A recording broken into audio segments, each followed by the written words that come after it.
I am in the studio with pianist, electric bassist, and composer Ron Paley, who formed the Ron Paley Band here back in 1976.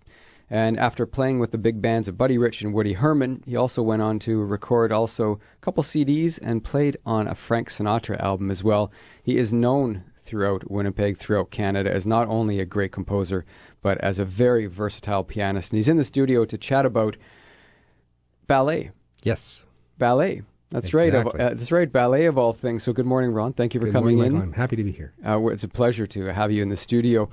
Well, let's talk about ballet for a second. This is you're going to be collaborating, and you've collaborated in the past with the Royal Winnipeg Ballet, but they're going to be doing another performance of Cinderella, music that you have arranged. Do you want to tell us, first of all, how you and classical music and ballet all come together and how this project first came to be? I got a phone call from Earl Stafford, who was the musical director of the Royal Winnipeg Ballet at that time in 2004. And he asked me if I wanted to do this. And I said, yes. And he put me in touch with, Val Caniparoli, the choreographer, came to Winnipeg, and then we all met.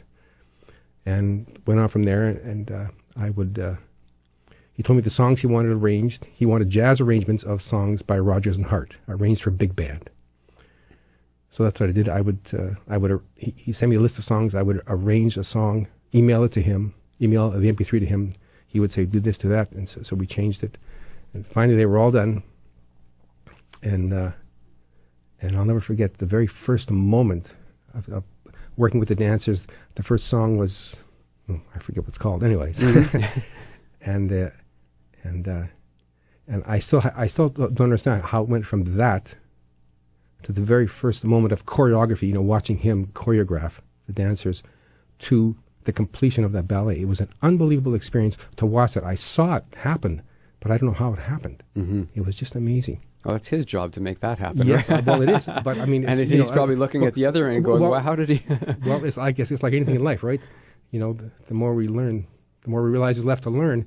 And it was so amazing to see that. It was a tremendous experience I'll never forget. So, Rodgers and Hart, they have a vast catalog of music to choose from. How did you go about choosing the particular pieces? And did he give you carte blanche? No. He chose them. He chose them. This is his ballet. Yeah. And he chose the songs, and told me the ones he wanted me to arrange. And how when you think of the Cinderella Story, it's to think of jazz music, we're not used to hearing jazz music in the Cinderella Story. How did it fit for you? How did it seem like a natural fit putting jazz in there? Or? Well, he transformed it. He transformed the set, the dance to the 50s. The set is in the 50s, and it works really, really well. Mm-hmm. Now, without giving away your age, you spent some time in the 50s. So how the music that Rodgers and Hart that he chose, did you find that, was it stuff that you would have chosen, or maybe a few different tunes that you would have chosen? No, I'm really happy with I'm 65. and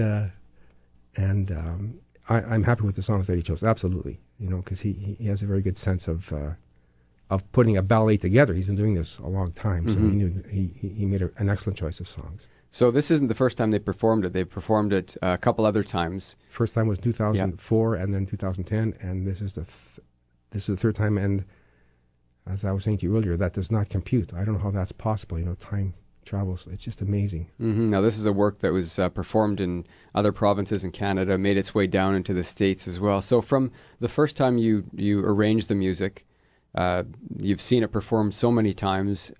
Has the music changed? Has the arrangements or anything changed since the first time? Were you allowed to kind of have a little bit of input into this newest ballet? The essence of the arrangements are the same. I've made some small changes this time, which is the way it should be. And in fact, even some of the dancers said to me, "Are there any changes?"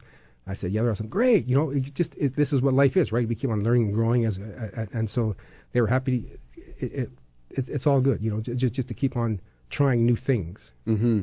So when you look back on your career, and jazz is, say, your biggest love, I guess there's many other music you love, but Who would be most influential for you? You've spent some time with Buddy Rich and Woody Herman. Of those two, or maybe someone before then, was there anybody else that had a big influence on your career and your writing and your arrangements? My father, my accordion teacher, accordion was my first instrument, my accordion teacher, Harry Dealey, and certainly Buddy Rich and Woody Herman. Yeah, were two of the musical, of the most,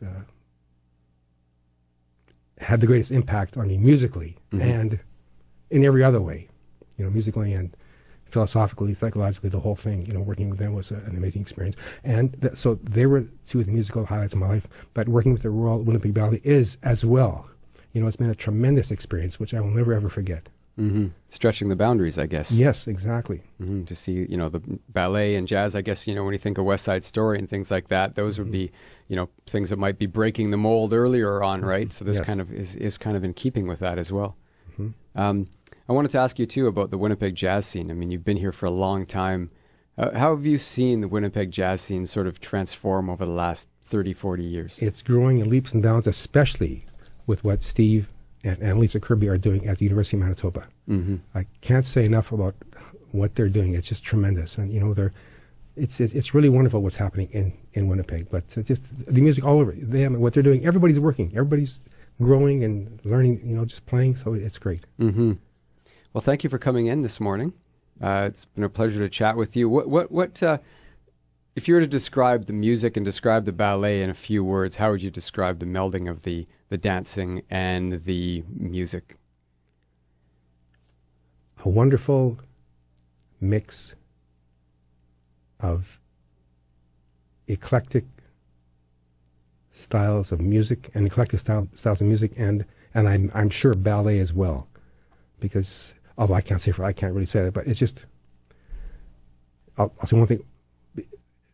When I was listening to him choreograph them, he was speaking English, but half the time I couldn't understand what they were saying. The vocabulary, right? There are a lot, just like any art has its own vocabulary.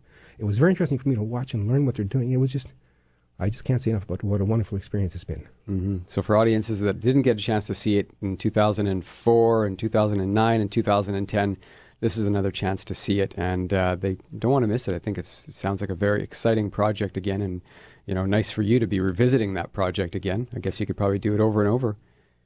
On behalf of the big band, we're very happy to be doing this. Thank you again for coming in, and best of luck. We look forward to seeing you around town. I've caught you so many different places, and I'm sure I'll see you again.